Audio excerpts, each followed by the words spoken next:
അസ്സലാമലൈക്കും. ഇൻസാനിലേക്ക് വീണ്ടും സ്വാഗതം. നിങ്ങൾ ആദ്യമായിട്ടാണ് എൻ്റെ വീഡിയോ കാണുമെങ്കിൽ ലൈക്ക് ചെയ്യുക, ഷെയർ ചെയ്യുക, സബ്സ്ക്രൈബ് ചെയ്യുക, കമൻറ്റ് ചെയ്യുക. അപ്പോൾ ഗൈസ്, നമ്മൾ ഒരു ഈവനിങ് സ്നാക്സ് ആയിട്ട് ഉണ്ടാക്കണേ. വേറെ ഒന്നല്ല, നല്ല ക്രിസ്പി പഴംപൊരി, നല്ല കാപ്പി ഗൈസ്. അതിനുള്ള ഹെൽപ്പൊക്കെ നമ്മുടെ ചെയ്യുന്നുണ്ട്. അപ്പം ഇനി അത് നേരെ എടുത്തിട്ട് ഫ്രൈ ചെയ്താൽ മാത്രം മതി. റൈസ് ഫ്രൈ ചെയ്യും. റൈസിന് വെള്ളം ഇടുന്ന കേട്ടോ, അല്ലെങ്കിൽ മേത്തേക്ക് എണ്ണ വരും. ഓരോന്ന്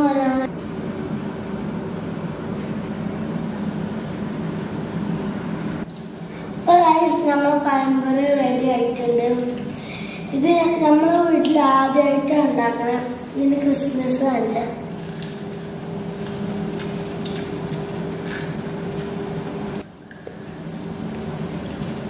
അപ്പോൾ അടിപൊളി ടേസ്റ്റാണ്. നമ്മൾ ഫ്രഞ്ച് ഫ്രൈസിനൊക്കെ കട്ട് ചെയ്യില്ല, അതേപോലെ കേട്ടോ ഇത് കട്ട് ചെയ്യാം. നിങ്ങൾക്ക് ഇതിൻ്റെ റെസിപ്പി ആണെങ്കിൽ കമൻറ്റ് ചെയ്യണം. ഇപ്പോൾ വേറൊരു വീഡിയോ ആയിട്ട് വരാം.